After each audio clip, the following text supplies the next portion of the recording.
Hello बच्चों, एक और क्वेश्चन एप्लीकेशन ऑफ डेरिवेटिव से लेके आए हैं। ठीक है, एक्चुअली एप्लीकेशन ऑफ डेरिवेटिव और डिफरेंशियल इक्वेशन का कॉम्बिनेशन वाला क्वेश्चन है। ठीक है, जस्ट जुलाई 2022 में आया हुआ है। ठीक है, अब क्वेश्चन अगर आप ध्यान से पढ़ोगे तो देख के अच्छा लगेगा कितना बड़ा क्वेश्चन है, लेकिन सिर्फ 2 मार्क्स का है। ठीक है, सिर्फ 2 नहीं, 2 मार्क्स का, सिर्फ 2 नहीं, 2 बहुत होते हैं। A particle is moving along the x-axis. Its acceleration at time t is proportional to its velocity at that time. मतलब एक्सीलरेशन प्रोपोर्शनल टू वेलोसिटी दे रहे हैं, वो डायरेक्टली प्रोपोर्शनल है, याद रखना। जब भी प्रोपोर्शनल बोले से तो समझना डायरेक्टली प्रोपोर्शनल। ठीक है, find the differential equation of the motion of the particle. Question आसान है। ठीक है, देखो सबसे पहले पोजीशन क्या है पार्टिकल की, पोजीशन है पार्टिकल की, ऐसे लिखते समय ऐसे लिखोगे जैसा मैं लिख रहा हूं। ठीक है, पोजीशन उसकी x है। ठीक है, ऐसे लिख लेना अच्छे से। ठीक है, फिर उसकी वेलोसिटी क्या है, सपोज हम ले लेते हैं वेलोसिटी v है। क्या है, v है। ठीक है, थोड़ा सा फिजिक्स भी आएगा। ठीक है, एक्चुअली ये पार्ट ही फिजिक्स वाला है, कैलकुलस वाला। ठीक है, आगे टाइम, टाइम क्या हो जाएगा बेटा, t। ठीक है, और एक्सेलरेशन की बात हो रही है। ठीक है, ये 2-3-4 चीजों की बात हो रही है, पोजीशन, फिर टाइम और फिर वेलोसिटी, ये 4। ठीक है, तो यहाँ एक्सेलरेशन की भी बात हो रही है।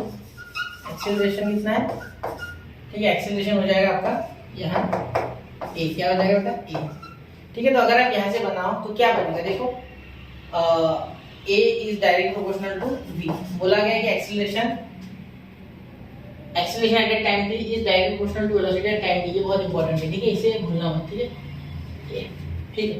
चलो, तो यहाँ प्रोपोर्शनलिटी हटाने के लिए, साइन हटाने के लिए हमें कांस्टेंट चाहिए, तो a is equal to k भी लिख दूं मैं, बिल्कुल। तो यहाँ अगर मैं a is equal to k भी लिखूं तो क्या मैं a को ऐसे नहीं लिख सकता, ध्यान देना होगा आपको इस बात पे। देखो, क्या v is equal to dx/dt आप लिख सकते हो, क्योंकि पोजीशन तो इसकी x ही है। तो आप ऐसा फिजिक्स में करते हो, काइनेमेटिक्स में v is equal to dx/dt।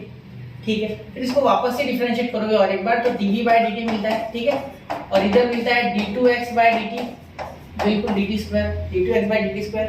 और इसी dv/dt को आप क्या बोलते हो, एक्सेलरेशन, d2x/dt²। ठीक है, तो यहाँ तो आप बोल सकते हो ना, इसका मीनिंग क्या हो रहा है कि एक ही जगह क्या लिख दोगे, d2x/dt²। देखो वो मैंने वहां सारा प्रूफ किया। ठीक है, वापस एक बार बता दो, k कांस्टेंट, यहाँ k की कोई बात नहीं हुई है, लेकिन प्रोपोर्शनल है, मुझे प्रोपोर्शनलिटी का जो साइन है वो हटाना था, इसलिए मैंने k कांस्टेंट ले लिया। ठीक है, यहाँ मैं चाहूँ तो लिख लूँ k is what, k is constant. क्या है, ठीक है, और k belongs to real number, ऐसे भी लिख सकते हो, k belongs to real number. ठीक है, ये भी लिख लेना। ठीक है, यहाँ भी लिख सकता हूँ k belongs to real number. Clear. चलो, तो ये k और ये आ गया इसका dx/dt। ठीक है, चलिए, तो ये आपका आंसर है। क्लियर, तो दिक्कत नहीं, चलिए नोट कर लीजिए इसे। ठीक है, बहुत ही आसान क्वेश्चन था। देखो ये dv/dt में कंफ्यूज मत होना, इसका मीनिंग ये होता है। ठीक है, इसे डिफरेंशिएट करोगे आप तो ऐसे आएगा, क्योंकि इसके v की जगह क्या लिख सकता हूँ मैं, dh/dt। v क्या है, dx/dt, तो ये d2x/dt² होगा। Change in displacement with respect to time is velocity. ठीक है, ओके, देयरफॉर dx/dt v के लिए आ गया। ठीक है, जो कि यहाँ दिख रहा है। ठीक है, एंड चेंज इन वेलोसिटी, मतलब वेलोसिटी जब चेंज करते हो, जैसे अभी आपकी गाड़ी 10 से चालू हो गई, फिर 30 के स्पीड पे गई, सपोज वेलोसिटी पे गई, 10 से वेलोसिटी के स्टार्ट की, 30 की वेलोसिटी पे गई, तो in that case change in velocity with respect to time, कुछ समय लगा होगा इसको, that is called an acceleration, इसीलिए d2x/dt²। ठीक है, ठीक है, आशा मैं आपको अच्छे से समझा पाया। ठीक है, वैसे तो ये मैथ्स था, लेकिन फिर भी उसमें फिजिक्स थोड़ी बहुत आ गई। ठीक है, तो चलिए मिलते हैं अगले लेक्चर में, पढ़ते रहे, आगे बढ़ते रहे। जय हिंद, जय भारत।